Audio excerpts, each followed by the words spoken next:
So am I. So am I. Well, let's do news, man. I'm going to go ahead and share my screen and we'll get started on this week's news. Of course, one really, really big news story this week, right? Not the one I'm leading off with here, but we'll get to the big one here in a minute. This one just kind of cracked me up, to be honest. The one I've got up on screen. I'll let everyone pop in there before I start talking too much. Some funny stuff about this. Of course, we've all heard of this Cyberpunk 2077 coming down the tubes for quite some time now. Finally came out. And how Cyberpunk 2077 sold a promise and rigged the system. Aww. Years of lavish marketing inflated an edgelord open world game into a cutting-edge infinite cityscape brimming with intrigue and desire. So what they're saying is this is what they promised and this is what we got. Just an edgelord open world game is all it is. What exactly edgelord means, I don't know. Does anybody know what that means? I don't know. Millions held their breath for what they believe would be among the most monumental digital experiences of all time. It emphatically is not that. Anyone buy this, Cyberpunk 2077? No one will? No. 8 million pre-orders. I just read or watched some news stories about it, as far as benchmarking on YouTube. That's it. Okay. Well, this gets pretty funny. In a minute. Very smart people believed it would be the best video game of all time and blocked out days off of work with the singular plan of playing the game. It became clear last Thursday that CD Projekt Red had launched an unsealed rocket into space, whatever that means. Unsealed rocket, I guess, is a untested rocket or something? I don't know. Bullets aimed at thighs struck rib cages. Non-playable characters ragdolled around like reject mannequins. One player's protagonist stood poised inside a moving car, naked ass resting on the roof. Sorry about my French. And in fact, there's going to be a dirtier portion of this coming right up. Enlarged penises clipped through pants. Clipped. I got to play this game now. God, you sold me, Joe. Check this out. Here's a headline I never thought I'd read in my life. People's dicks are clipping through their pants. What exactly does that mean? Well, we'll get into it. Not covered. Right. Here they've done a little image. I don't know why they bothered to do it there because in some of these other ones they don't. I don't know if this piece shows you. Yeah, this shows you. Here's this pretty low res here, but and why in the world in a video that was really too low res to see it, but like this here. What the? See that? What? A video game that has that? Weird. Here's one where it's accidentally peeking through. That just cracks me up. Same thing with this woman's upper body parts. Not on purpose. This is accidentally happening in this game. So yeah, that just cracked me up. I had to share it with everybody. The only I saw that seemed pretty odd was the guy who was doing the setup for the benchmarking. He said, "Here's newspapers floating in the street that you can jump on." It is like 6 or 8 inches above the sidewalk or the street, but you could hop up on the newspaper And be hovering. Well, I mean, just like block a rock, basically. But anyway, I didn't know there were these sorts of problems with it. I've not tried to play it. I knew about it for a while, and it's like, well, no, not my kind of game.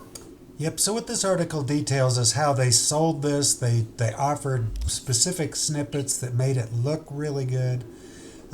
All the while, they really weren't even ready with this product. They came in 3 weeks late. And, you know, do you remember when D-Base 4 came out, Roger? That was 1985, I believe. I know I've mentioned it before. first time someone released a product that really was not ready and required patching. They were in a big rush to get it out, and everyone was like, "Oh my God, how dare you!" Now that's just everyone does. They release stuff before it's ready. So anyway, on the next gen consoles, it works all right, but it's a mess and a half on Xbox One and PlayStation. Visuals blur, frame rates stutter. Expects the most prominent problems to be patched up sometime in February. But in the meantime, you can get apparently a full refund. But it's already paid for itself with the 8 million people who prepaid. So reviewers also only received the PC version of the game, keeping the abysmal last-gen console play out of view. But they definitely knew what they were doing there. Game reviewers, they've been working on it nearly a decade. Game reviewers had just a couple days to assess it and were hamstrung in how they were able to do so. Alright, so that was it on that. I just thought that was just hilarious with the clipped whatchamacallits. Alright, here's the big story of the week, right? Investors in breach software firm Solarwinds traded that's not even where I wanted to lead in with this. Doggone it. We're going to come, might as well stay with this now, but I don't know if anyone saw this, but it's traded $280 million in stock a couple days before the hack was revealed. Could that be insider trading or what? Could very well be. My goodness, man. So Yeah, I've never liked SolarWinds. I've used it, and I've never really liked it. Well, this is a devastating attack we haven't heard the end of it, that's for sure. Oh, go ahead. yeah, no kidding, because the government loves it. A lot of the contractors are using it. Yep. And it's, yeah. It's huge. It's huge, and It's a big impact. They've been in some of these places since April. Yeah, the trades also occurred right before SolarWinds announced that their CEO was going to resign. So, two different, really big things that, you trade $280 million right before those two big events. Hopefully they'll get nailed for that. Right, Microsoft and FireEye confirmed SolarWinds supply chain attack. Of course, we talked about FireEye last week. That was all we knew, was that they had been hacked. Turns out it's because of the SolarWinds attack that they ended up getting attacked. Hackers believed to be operating on behalf of a foreign government, then deployed a malware-laced update for its Orion software, which created intrusions at the U.S. Treasury and the U.S. Department of Commerce. SolarWinds supply chain attack is also how they got to FireEye, of course. Washington Post and other people think that's APT-29, who is Russia's foreign intelligence service. How we do any kind of business with Russia at this point in time is just, I don't even know. So Orion is a software platform for centralized monitoring and management. Oh my goodness. That just is terrible. Usually employed in large network to keep track of all IT resources. So it knows all kinds of stuff. Here's kind of a little pictogram of how they imagine this all happening.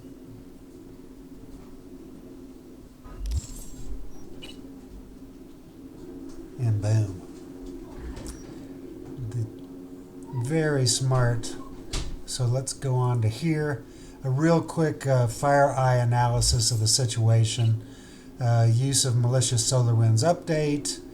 Inserting malicious code into legitimate software updates. Light malware footprint. Very stealthy operation, going to significant lengths to observe and blend into normal network activity. Really smart stuff going on here. Patiently conducting reconnaissance, consistently covering their tracks. So yeah, they've been around in some of these places since April. What's that? 4, 5, 6, 7, 8 months. More detailed evaluation of the situation here. Trojanized updates to the Orion IT monitoring and management software. specifically the Solarwinds.Orion DLL digitally signed component of the Orion software. Contains a backdoor now that communicates via HTTP to third-party servers. Trojanized version of Sunburst malware. After initial dormant period of up to 2 weeks, it retrieves and executes commands. Transfer files, execute files, profile the system, reboot the machine, disable services. Malware masquerades its network traffic as the Orion Improvement Protocol. Very smart. Reconnaissance results within legitimate plugin configuration files, allowing it to blend in with legitimate traffic. Backdoor uses multiple obfuscated block lists to identify forensic and antivirus tools so it can detect if you're trying to detect them. Apparently this is one of the forged. Yep, that's the one with the backdoor. So this is one of the forged digital certificates. Symantec signed it. The Trojanized update is a standard Windows installer patch file that includes compressed resources, including the Trojanized DLL file. Again, a 2-week period. We'll attempt to resolve a subdomain to this site here, which Microsoft took this site down. I think that was today, actually, maybe yesterday. Traffic is designed to mimic their normal communications. Man, this is something. Really something. Here's another kind of a pictogram. I'll make that smaller. Some of the things that took place there. Using local IP addresses for one thing.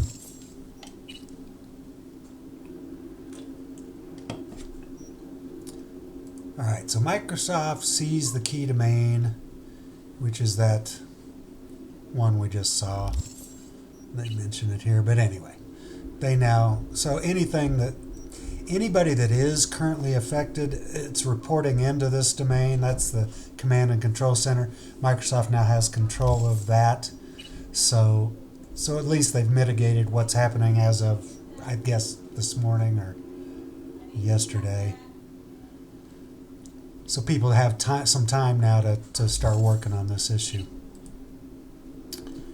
SolarWinds attackers have a clever way to bypass multi-factor authentication. Well, let's look at this. During one of the intrusions, notice the hacker is using a novel technique to bypass MFA provided by Duo. This article will tell you that it's really not Duo's fault that this happened.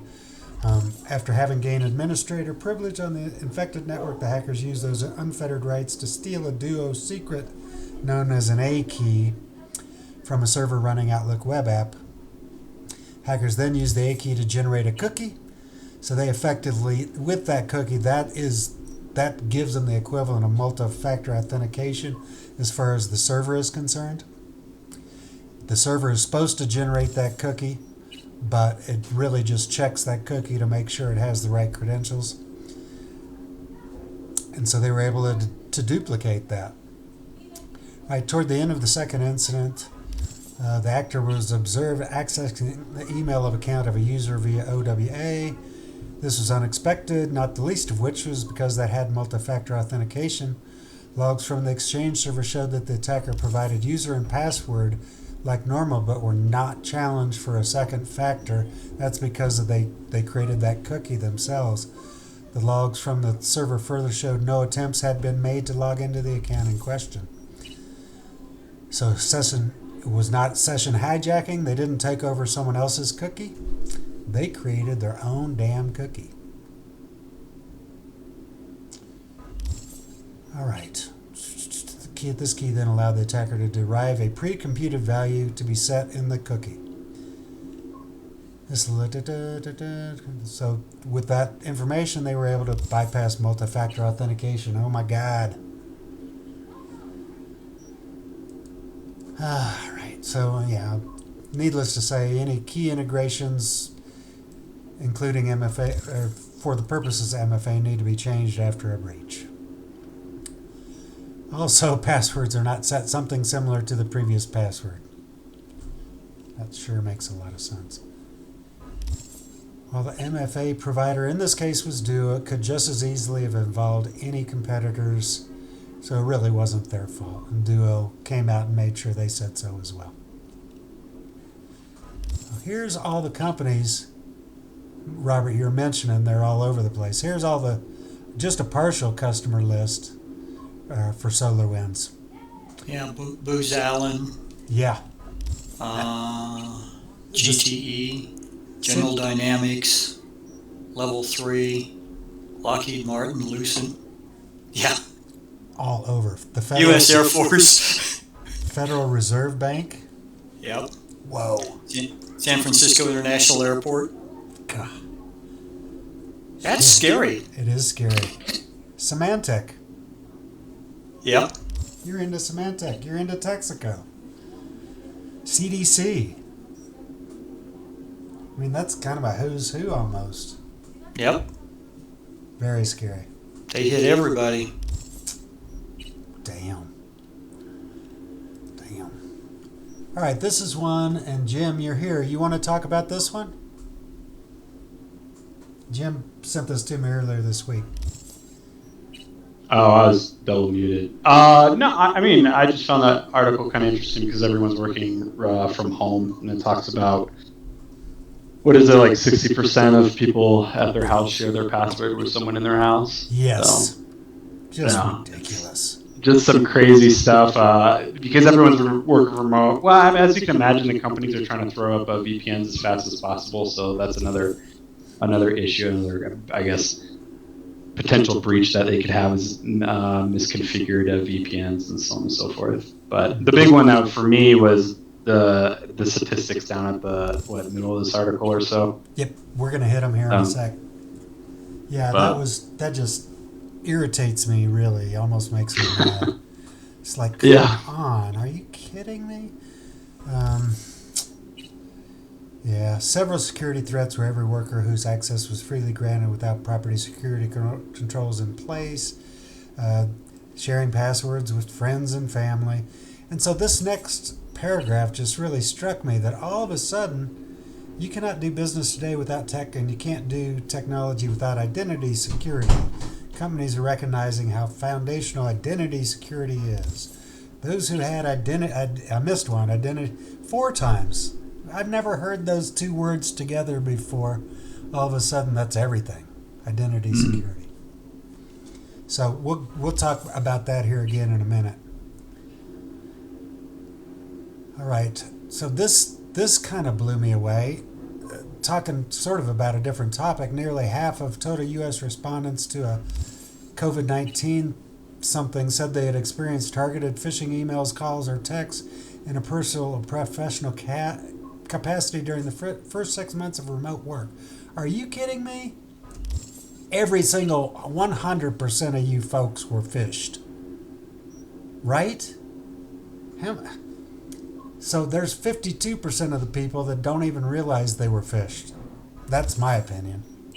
Mm-hmm. Similarly, over half of EMEA and respondents experienced a phishing attack since the pandemic began, with 10% reporting they were targeted by more than one in a week. How many phishing emails do you get every day? I get at least a couple every day, every single day. Anyone else? No, not that many? Oh, I probably get 5 or 6 a day, easily. I never get phishing emails. Seriously? Yeah, you just send an email. Out there. You're good. You just what, Jim? I said if you don't use email, you can't get phished. So. Well, the comment was made, we need to go back to pencil and paper. Yeah. Yeah, right.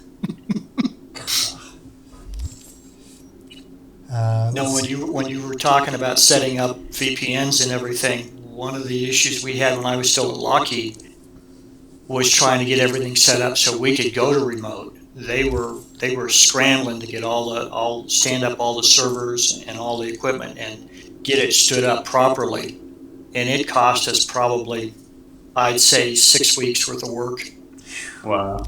for them to get everything up. As more and more things came online, more and more people could go and do stuff. But yeah, it took them a while to get everything stood up and get everything coordinated so we could work from home. And then not all of us could anyway, but No. Yeah. Have you got it all ironed out now?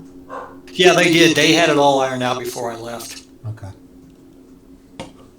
But yeah, they were probably till the first part of summer. They were scrambling to get everything up and running, and they did a pretty good job. They got quite a few servers and everything up. So, and this is nationwide for them because they're all over the country. Right. Big, big, big. All right, with identity security here, they mentioned that, again, suspicious user behavior anomalies such as large data downloads, after-hours activity can be quickly spotted and remediated by making users change their password, etc. Sounds like standard stuff we've all been doing for a long time. 1 out of 4 respondents shared work passwords with a third party, including partners, roommates, or friends. Why? Why do you need to do that? That's what blew my mind. 25%. Well, I mean, imagine from a company standpoint, because you send out, I don't know, 100 employees or whatever, they all work remote. That means 25 of them are compromised. Yep. Well, and it says respondents too, so I wonder what that's trying to tell us. Yeah, They good ask point. a question, you don't say anything. Are you then considered a respondent or non-respondent? Right. Anyway. Right. So it could be even higher. All right. So let's move into identity security. And what is identity security? Make that a little bigger here. It describes the proactive approach to safely controlling user and system information that is used to authenticate and authorize user identities for access to secure resources. Doesn't that just sound like standard network security? I mean, it does to me. It sounds like a VPN to me. Okay, well, it is about identity and access management, so that is, VPN related. But then they go on to say identity security has always been an important consideration for IT admins, right? Which is why we have directory services like Active Directory and Open LDAP. When you consider the most common passwords for 2016 were 12345 and password, it's easy to see how this approach is far less secure than extensively tested and proven solutions. However, many admins are beginning to discover the limitations of traditional approaches to identity security as more and more infrastructure transitions to the cloud. So that's probably the bigger. Is the article like 20 years old or older? No. It's not. This is actually fairly new, and I know. that's funny. It's the password and 12345. Right. But that's the mentality of people. It is. It is. I get this all the time. I hear all these people talking. I'm going, do you guys understand what you're opening yourselves up for? And people don't get it. They don't. It's crazy. You'd think everyone would know by now, but almost no one seems to. No lay people. So we got to spread this word far and wide. All right, many admins are beginning to discover the limitation of traditional approaches to identity security as more and more infrastructure transitions to the cloud. Now, this is kind of a self-serving website, and we'll get to that here in a sec. Experience has taught us that identity security is the foundation for a secure IT. Yes, it is. It sure is. Challenges controlling the flow of information to allow for frictionless access for the right people while minimizing the risk from potential attackers. Yeah. Stating the obvious, shifting identities to the cloud has only added complexity, and that is definitely true. All right, fortunately, the IAM market is exploding with new solutions aimed at securing cloud identities. What they don't tell you is that most of them still require an on-premises directory service instance like Active Directory to act as the authoritative IDP. So this is where they get in. This company, JumpCloud, is kind of selling their product called Directory as a Service, which I think sounds like a pretty exciting thing to me if it were set up and done right. It's unique in that it serves as a comprehensive cloud replacement for your on-premises directory service with the power to centralize control throughout your domain. Think of it as a directory service for the cloud era. Yeah, I think that sounds like a reasonable thing. What do y'all think of that concept?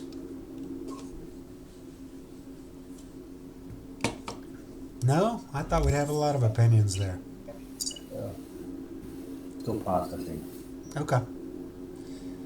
So directory as a service utilizes multiple cryptographic functions, surprise, to ensure that user credentials are entered and stored using the latest one-way hashing and salting, never stored or transmitted as plain text. Again, this has been standard operating procedure for quite some time. All data is encrypted at rest and in transit. So that's really them going on to talk about their service. But directory as a service, something new coming up. All right, next. Cops are getting a new tool for, you know what, I'm going to pass on this one because I'll come back to this one if we have some more time. There's some other stuff I kind of want to get to first.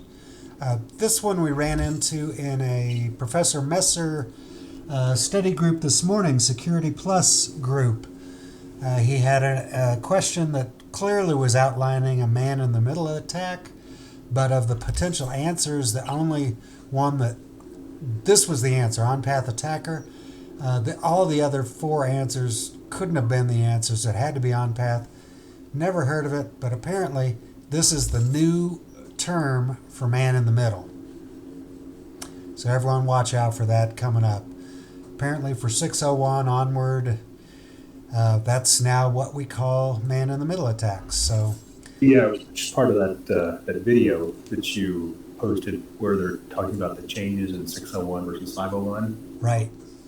And now that I see this again, it's like this is just trying to take the gender out of the attacker. That's what it sounds like. Silliness. But That is Really?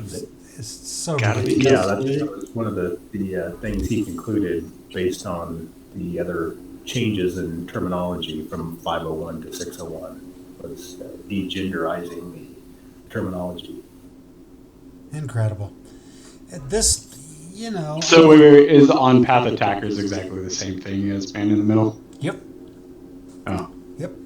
On-path attackers place themselves between 2 devices, often a web browser, blah, blah, blah. Attackers can collect information as well as impersonate either one. In addition to websites, these attacks can target email, DNS lookups, public Wi-Fi networks. It is the new term for man in the middle. And you're right, Roger. That's the implication, to get rid of the word man. I mean, who would be implicated? Who would be offended? Men, if anybody, right? I mean, what are women saying? We want to be in the middle too. We want to call it women. I don't know.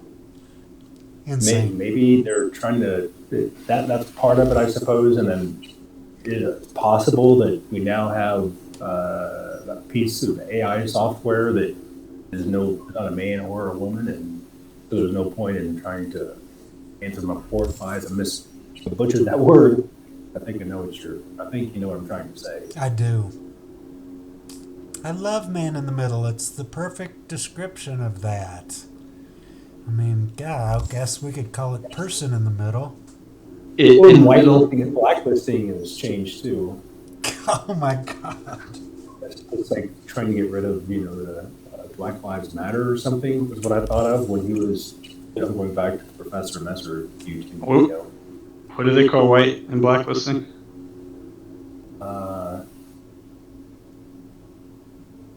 Crap, I don't remember.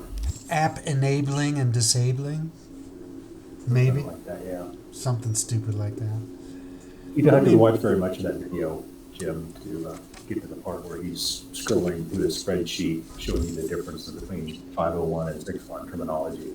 Yeah, but who makes this terminology though? I mean, the community has to. Well, that's fine for them. They're one company. Like the community, base it. CompTIA is a community. CompTIA is an amalgamation of a bunch of companies.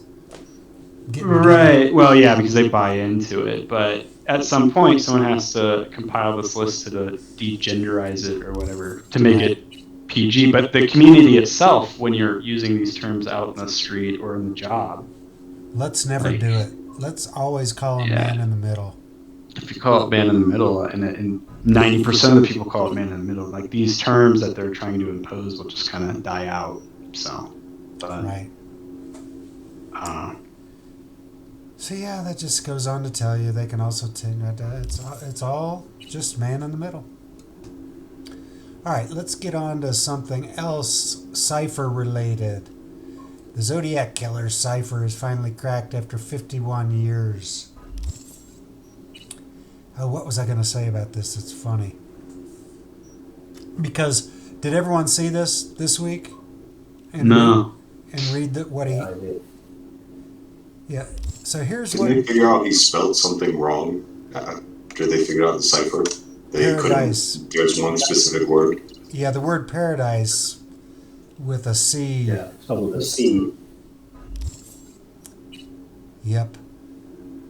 So let me get to here. Here's what it was. So, oh yeah, what this reminds me of is when what's his name went in and they opened up Al Capone's vaults. You remember that about 15, 20 years ago? Geraldo Rivera? Yeah. Yeah. So it's 51 years later. Here's what he says. I hope you're having lots of fun and trying to catch me. This wasn't me on the TV show, which brings up a point about me. I'm not afraid of the gas chamber because it will send me to paradise. All the sooner because I now have enough slaves to work for me where everyone else has nothing. They knew all this. They already had this from him, from the 408 word cipher. This effectively is no new information whatsoever. After 51 years. People trying to crack this thing to get basically nothing. Huh. Nothing. Paradise, though, is spelling with a C. Is that like an English spelling of it? Good question. I don't know. To me, it's a pun, right? Paradise. It could be that, but I know English and over there. There's like words like flyer, stuff like that do change. That are both correct. Let's see if this gives us anything except Zodiac Killer.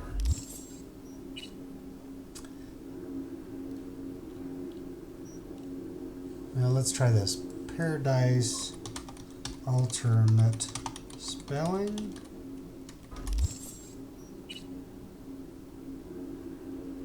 Because like different words kind of give away people's like location or position or background. Mm-hmm. Absolutely. And there are some there, and I don't know if I had highlighted anything, but there are some things they know about this Zodiac person that are somewhat unique, like the use of this character, this circle that's half filled in. That's a specific a thing that came about, I think in the 60s. There was a person who invented that icon, and it was in one of the articles I read today. I don't know if I bookmarked that or not. But the message was probably rearranged by manipulating triangular sections cut from messages written into rectangles. And we will get into that just a little bit more here in a second. Because this is not a cryptographic cipher. This is a, what do they call that? A Caesar. Oh no, Caesar only moves it over a couple. It's a transposition cipher, which is Caesar is a transposition as well. But this is a little more complicated, obviously. Right. So this thing kind of starts detailing what they found right here. I'll just play this right quick. Reads through all the symbols in a diagonal direction, following this rule. First, start in the upper left corner, write out that symbol, move down 1, and then move over 2. Write out that symbol. Continue until you get to an edge. Then jump around to the opposite edge and keep going.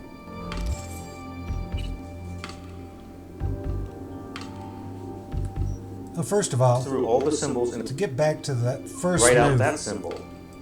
What does that look like to you all? What does that make you think of right there? Isn't that how a knight moves in chess? Kind of interesting. Yeah, actually. Maybe not what he had in mind, but maybe. Continue until you get to an edge. Then jump around to the opposite edge and keep going.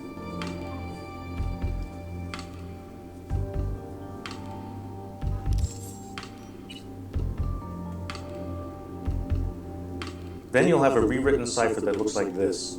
So I put that first manipulated section of the cipher into AZ Decrypt, hoping it would solve it, but it didn't come up with anything useful. The phrases, "hope you are trying to catch me," and "gas chamber" didn't even appear again. But those phrases came up before, so I plugged those into AZ Decrypt using what's called a crib feature. Basically, you can lock in words at specific positions. Then the solver leaves those words alone while it searches for the rest of the key. So here goes. I clicked on Solve with Cribs, and boom, suddenly got a really clean message. And the phrase, "that wasn't me on the TV show," pops out. At this point, I jumped out of my chair and yelled, "Holy shit!" It's because I knew the cipher was received on November 8, 1969, which is about 2 weeks after someone calling themselves Zodiac called into a TV talk show hosted by Jim Dunbar and featuring the famous lawyer Melvin Belli.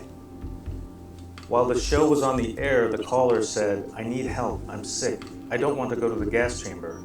And then we'll come back and I'll give you a specific answer to this question when you're going to the gas chamber. I want to kill those kids. So all of this made the message seem real because it fits the timeline of events and sounds like what Zodiac would say. We had to be on the right track. Here's the full text AZ Decrypt found. "I hope you are having lots of an in trying to catch me. That wasn't me on the TV show which bringo up a point about me.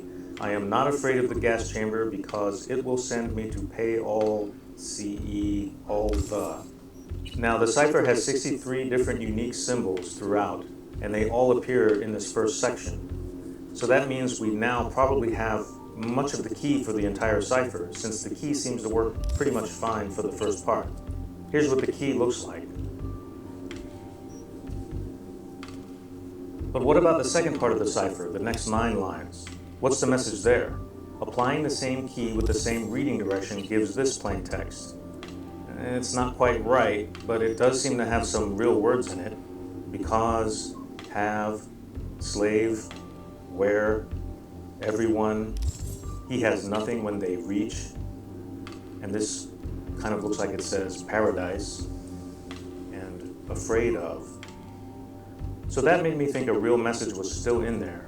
I'll return to this part in a moment, but let's skip ahead to the last 2 lines. This is what the last 2 lines look like when you apply the same substitution key. First thing we noticed is it has some normal looking words in it. I will, easy, and death. Very strange. Why would words appear normally? It's inconsistent from the diagonal reading order we did for the other 2 parts. But look at this piece. It looks like it says paradise, but spelled backwards. He used that word several times in his letters, spelled the exact same way, including in the solution for the first cipher. So if you look, there are other reversed words. First, let's put some spaces between them. Then let's put the reversed ones back to normal. Now it says, life will be an easy one in paradise, death. That seems like a pretty good interpretation, and it reinforces the solution we found for the first part because the same substitution key produced 2 sections of plain text that make sense. Okay, so that leaves us with the second part. The decryption didn't look quite right yet, and has some recognizable words in it. We thought maybe, since this message seems close, that there was some mistake or error in the transcription or in the encipherment. That is, the rule we are using to read out the message doesn't quite work perfectly because of some mistake Zodiac might have made when he created the cipher. So we decided to look at what corrections need to be made to fix the cipher. The first thing we discovered is that many spelling mistakes happen on the same line. For example, these words are misspelled. OOW should be now. ENSUGH should be enough. Slaver should be slaves. And FOV should be 4. The problem letters are OSVR. They are all on the same line. To fix the spelling, you have to change those letters to NOSR. But notice that NOSR is on the same line, but is shifted one position to the left. I sent this observation to Jarl, and he discovered if you shift this entire section to the right and move the H from the end to the beginning, it fixes the spelling of many words. We also noticed how life is appears in the clear, up in the upper right corner. Jarl also discovered that if you ignore this section when applying the diagonal reading rule, the message in this part is even more clear. So, now we go through the reading rule like this.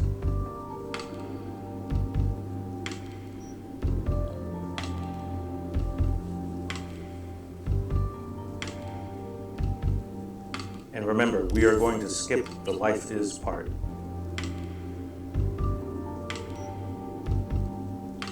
And here's the resulting message.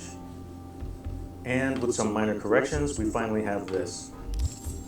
Sooner, because I now have enough slaves to work for me where everyone else has nothing when they reach paradise. So they are afraid of death. I am not afraid because I know that mine knew. Jarl supposed that Zodiac may have intended for the extra words life is to be placed at the end of the message, so it reads, I am not afraid because I know that my new life is. So now when we combined all 3 parts, the final message looks like this. I hope you are having lots of fun in trying to catch me. That wasn't me on the TV show, which brings up a point about me.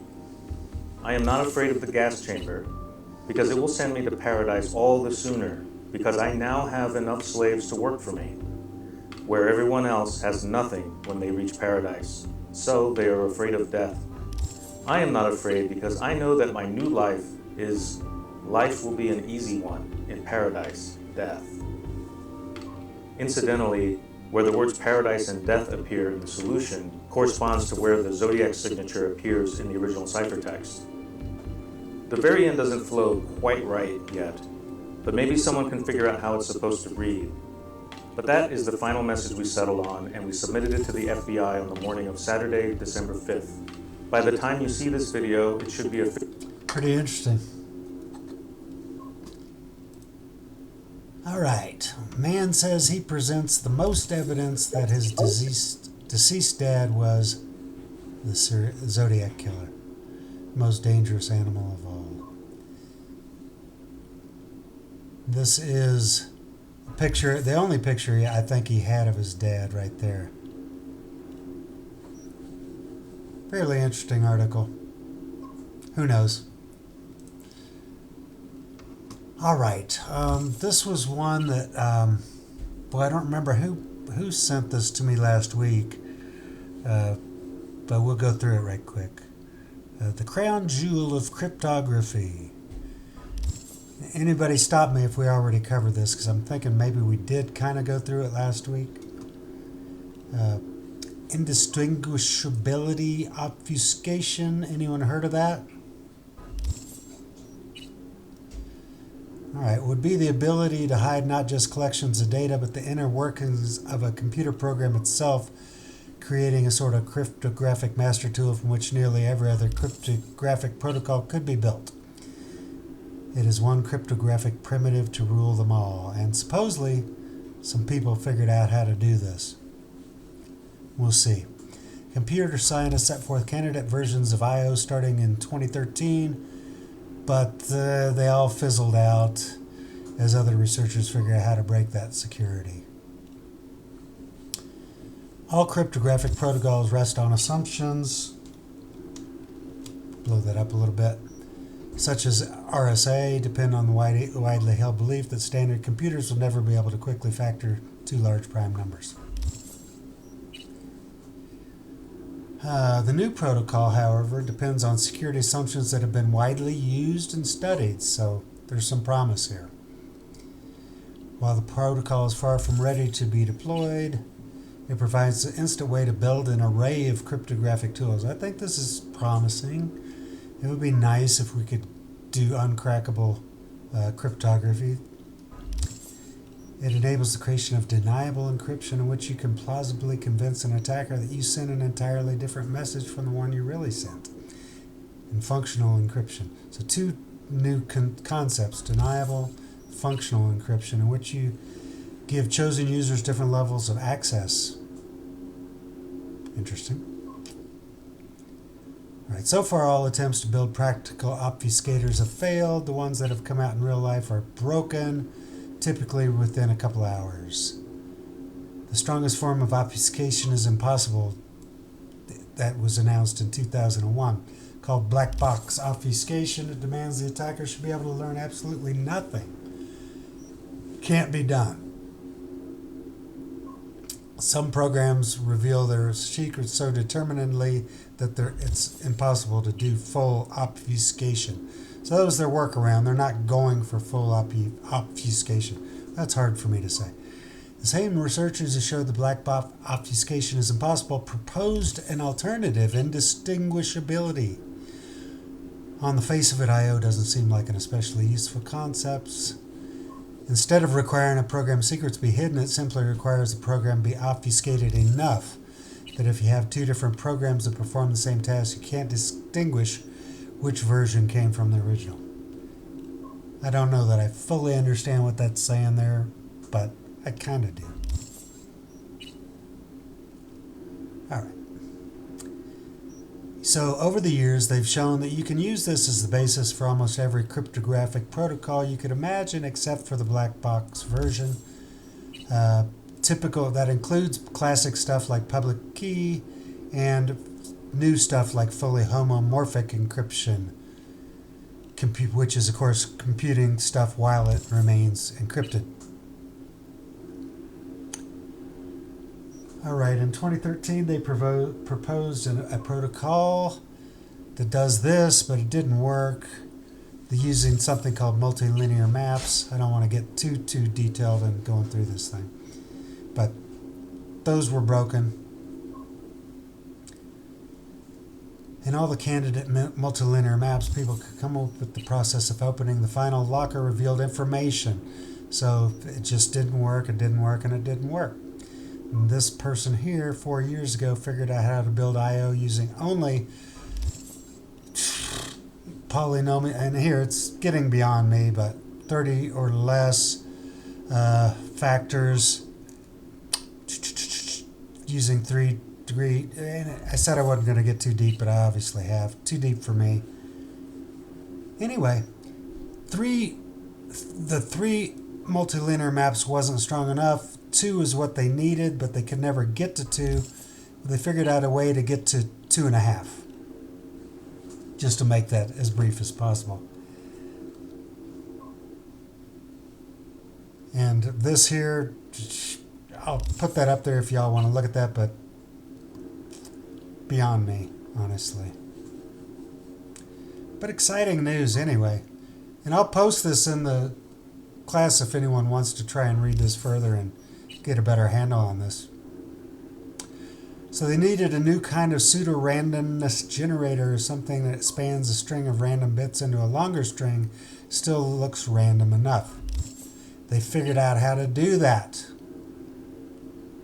And the scheme's security rests on 4 mathematical assumptions that have been widely used already. There is likely one thing that could break the new scheme, a quantum computer. Unfortunately.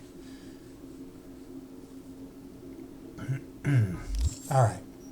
I'm too deep into that. But anyway, there's some promise of possible cryptography coming up that is going to be unhackable. All right, other big news this week, of course, Google. Here's what caused our big global outage. I don't know that I understand their explanation. Someone said to me that basically they ran out of storage space. I think that it's kind of like they didn't allocate enough storage space. They probably had enough, but they didn't allocate it. All users would have experienced an authentication error during the 50-minute outage. Google Workspace services included Gmail, Calendar, Docs, etc. Google service disruption wasn't as long as the fire 5-hour Amazon Web Services outage last month. So I had an important event Monday evening, which some of you know about, for our El Paso County students. And at about 4:30 Monday, I had to send out a bulk email to everybody. And 27 people in that bulk group bounced, and I didn't notice it at the time, but they were all Gmail accounts. And I thought we were having a problem at Goodwill at the moment. I was like, oh my God, here I am a half hour before this event, and I can't get the email out to everybody. So the next day, I was still having trouble emailing Gmail accounts. Intermittent, just some worked and some didn't. So to me, I disagree that this was not a 5-hour event. This event at least affected me from Monday night until Tuesday around noontime. So that's quite a bit longer than 5 hours. I think they said it was 40 minutes. The Amazon was 5 hours. Right. Yeah. But they say it didn't last as long as the 5-hour Amazon. Gotcha. But I experienced problems for a good, I'd say, day and a half. Yeah, 18 hours. And there you go, despite only lasting 50 minutes. I disagree with that. I had problems the next morning emailing people for whatever reason. All right. 3 million users installed 28 malicious Chrome or Edge extensions. Oh, I believe that. None of that is checked. So. No. Chrome is horrible. It allows anything and everything. Firefox, same. All of them are like that. So. Man, they're going to have to come up with... I'm actually surprised it's only 28, to be honest with you. I was too. Like in the crypto world, there's like so many miners that people will get extensions and then turns your computer into a mini miner for various people. I don't know how many of those crop up in those extensions. So I'm sure they're out there. I'm sure they're a big part of this. So let's get down to some of the nitty gritty here. Most did so by posing it as add-ons meant to help users download multimedia content.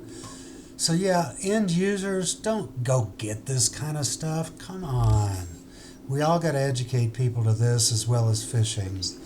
It never works. You're not going to get a thing that's going to let you download Facebook videos and save them as MP4s and things like that. You're just not going to get it. A day after the Avast report, only 3 of the 15 Chrome extensions were removed. That makes me mad. Why not? What's wrong with Google? Get them out of there. Well, all the Edge add-ons were still available 24 hours later. That's an eternity. So here's the add-ons, Chrome extensions that Avast found. Direct message for Instagram, DM for Instagram, invisible mode for Instagram. Come on, people. All these stupid Instagram things. Universal video downloader. How many times have I seen that kind of stuff? Vimeo video downloaders. Spotify music downloader. And these are the Edge extensions. Pretty much the same kind of list. Ooh, pretty kitty. The cat pet. That looks awesome. Now I want that one. Someone needs to come out with a legitimate pretty kitty, the cat pet, for us to download. So, what are the malicious part about all these? What are they? Yeah. Can you click on them? Click on them, see what happens. Click Sure, on one. let's try one. Let's go straight to that extension install. Oh, it goes straight to extension install. OMG. Go to is there any users, like what the users are saying? Is anyone warning anyone? No user reviews. Yeah. Dang, There's three ratings. We're going to add a review. Oh, you must install the add-on to review it. Too bad. Well, Take one for the team, Joe. Come on. It would be awesome to add a review and say, this thing hacked the hell out of me. Awesome, malicious add-on. Awesome malware. Way to go, guys. That's hilarious. I love that they linked it too. That is hilarious. All of them. This, I thought the article did kind of detail what some of those did, but let's see. I obviously didn't mark it.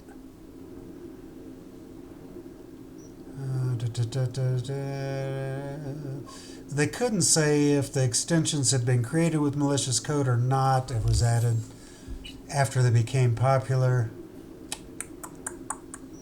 Redirections to a There we third-party go. domain. Yes, sir. There we go.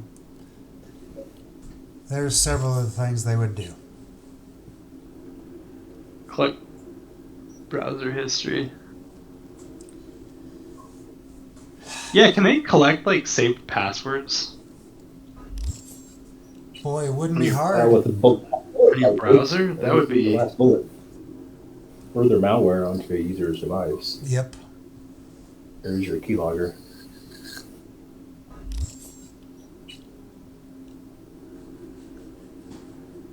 That'd be brutal. So mostly for purposes of redirecting, for the purposes of getting a dime every time you send them to a different site.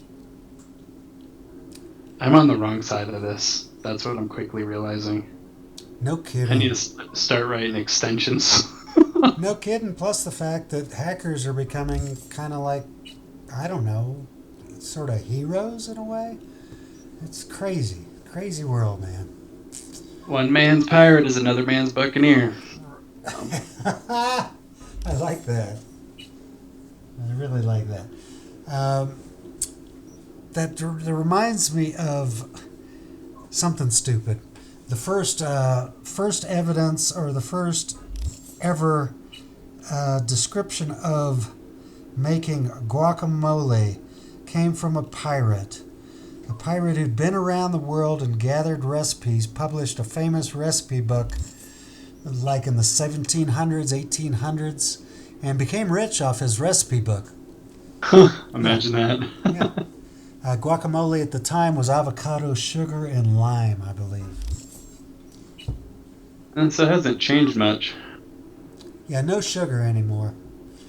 Yeah, but the avocado has changed a lot since probably back then because it's the sugar content has increased, so they probably don't need it. Yeah. Oh, I didn't know that. And they've gotten bigger and the seed got smaller or whatever. The pit used to be huge. Oh, You ever I look at see. like old school avocados? Yeah, they just I did through the not know history. Huh. Selective breeding. Like the banana. It's another one of those. that. Right. The banana is a hybrid plant. You can't. Yeah. They don't even make seeds. You can't plant a banana. You have to clone them. And clone. If you look at like the wild bananas, they're full of seeds. So Really? yeah. Huh. I had read that it had to be a hybrid.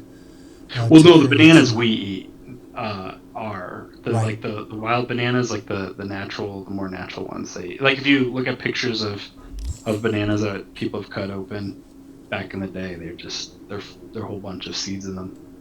So and then the fleshy content, the stuff you actually eat, you think is a banana, that there wasn't a lot of that kind of encased the seeds, and then they had the casing around that.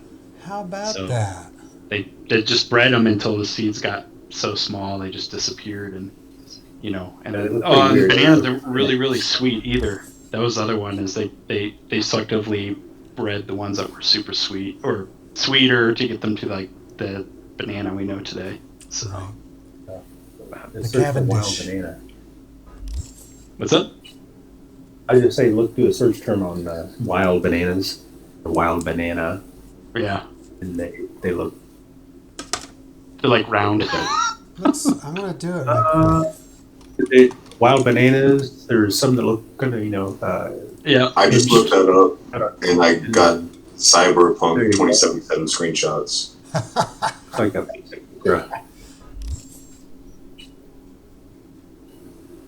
Wow, look at that. Wow, look at that. That's gross. But it probably tastes Those good. the seeds kind of remind me of like okra seeds. yeah. That's what it reminds I don't me. know that. I wonder if they cook up that way. Huh. Well, so I the didn't know. Cavendish. I knew the bananas. Go ahead, Joe. No, I've just read that the Cavendish is probably going to go away there is a mold or a fungus that's attacking them and they can't stop it. So we don't know. The banana, as we know it, have to be reinvented or something. Bummer. Yeah, bananas are good. Well, if they're all clones of each other, that would make sense. Right. No variants. Right. Yep. The exact point of male and female in DNA. All right, IBM launches experimental homomorphic data encryption environment for the enterprise. Don't we have to change that homomorphic? I mean, that sounds awfully discriminatory towards homosexuals to me. God. I think they should just replace everything with X's. Yes, X-morphic. You'd be like hacker, X-hacker. Like X-hacker fights X-hacker. But you can't use X or Y. Oh my dang God. You have to use Z. Yeah, you Where's can't. that freaking the Zodiac Killer cipher? That's what we need. But hey, this is exciting news, man. If they can get this really working, the ability to work on data while it remains encrypted the entire time. We talked about this about a month ago. Yes. I mean, this is a new article, but anyway, yes, it is pretty cool. It's just moving along. I mean, so they've launched a test service, so we're getting a step closer to this concept.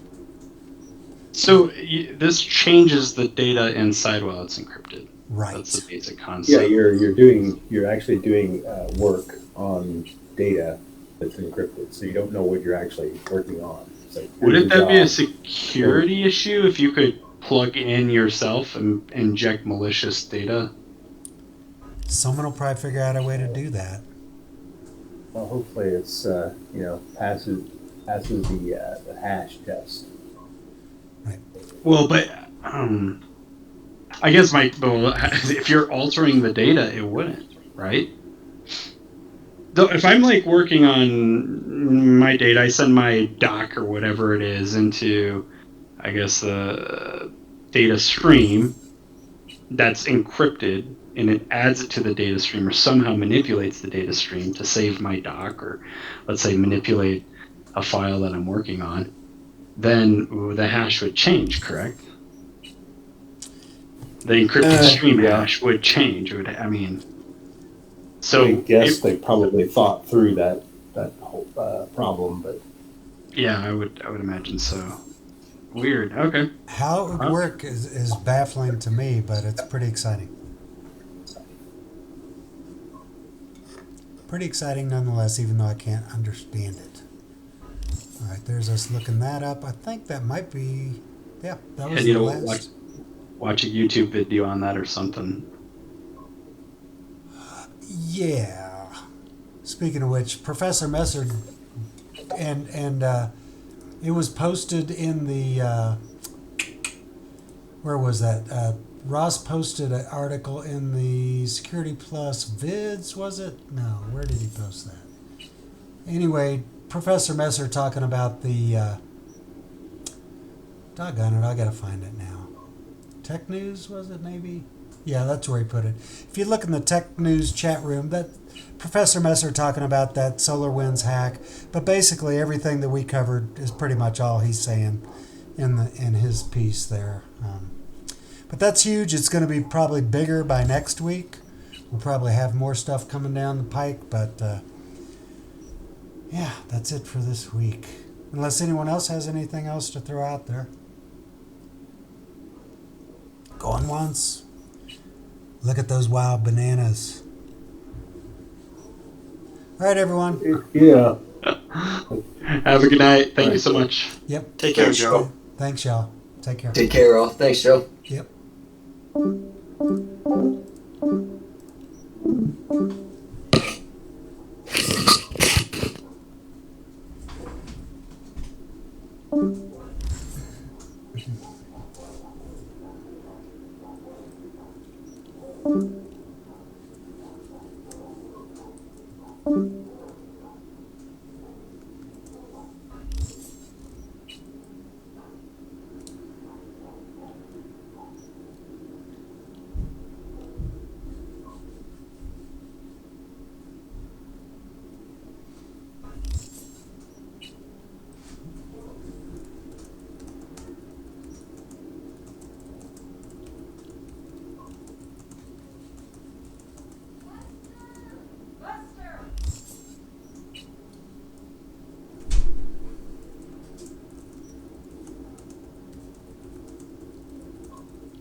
all guys. Block off the street, grab a big old kid. We're throwing the party going up there, right on. Right on, right on. Watch out, old Milwaukee. We're gonna wind it up. Rack of ribs, spot a cow. Hey, hey, people, it's happening now. Right on, right on, right on. Everybody feeling good all night long. Right on, right on.